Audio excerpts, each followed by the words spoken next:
Alright, so a bit of a shorter video today.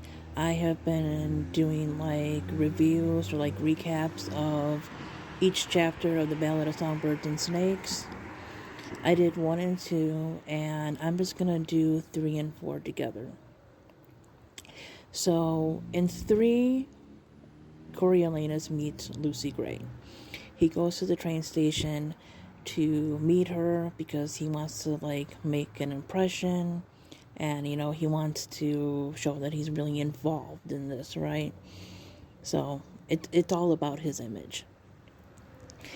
And in this story, how the tributes are treated is much different than how we see them treated in Katniss's era, right? In her time, it's basically like a sporting event, like a reality show, like a true reality show. The tributes are like interviewed and dressed up and glamorized, whereas here they are thrown into like livestock cars and trains and treated very poorly, right? After the train ride and everything, they're like thrown out, they're kicked, just abused, right? Because they're not seen as human beings. And we get a little bit of Corio's, inner thoughts when, they are coming off the train, and he basically views them as like creatures from like another world, right? Because we know that he doesn't see the district people as human beings, but he wants to make an impression on his tribute because things are televised and it makes him look good. He doesn't see her as a person. He just sees her as something that will get him to the top. She's a stepping stone for him. And yeah, it's just like really brutal. Then, of course, going into chapter 2, he ends up kind of getting on this other car with them. He wasn't planning on it, but they end up in the monkey house in the zoo. Because again, the Capitol and people like Coriolanus do not see these people as human beings. So they throw them into a monkey cage to, basically be gawked at, looked at like animals and everything. Of course, like with the other Hunger Games book, there is so much symbolism in this book, in these 2 chapters here,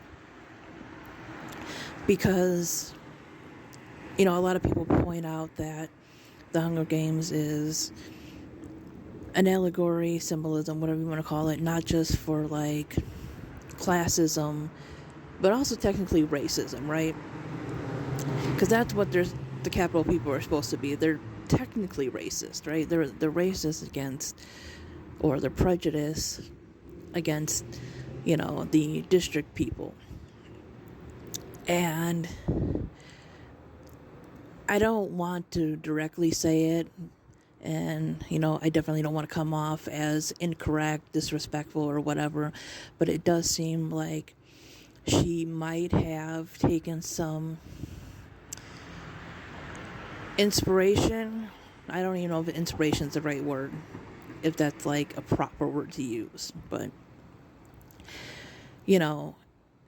some of the ideas in this might have come from certain historical events, right? Especially when you look at how the tributes are transported to the Capitol and how they're viewed, and the whole monkey house thing, and how people don't see them as people. I think you can draw some connections to maybe things such as the Holocaust and human zoos, right? Because she just takes so much from history and even events that are going on now, right?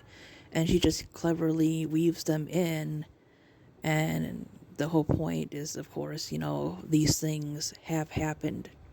If you take out the futuristic aspects, some of the bigger things like going on in the story that makes the Hunger Games, a lot of things have been based on things that have actually happened, right? And so these chapters were only like 20 minutes, which, might be long for chapters, but there was a lot packed into them. And I'm liking this book more and more on the third read. There's definitely a lot of things I've missed. And that is my review for chapters 3 and 4. I don't want to give too much away. But yeah, it definitely shows more of who our main character is and the view of things.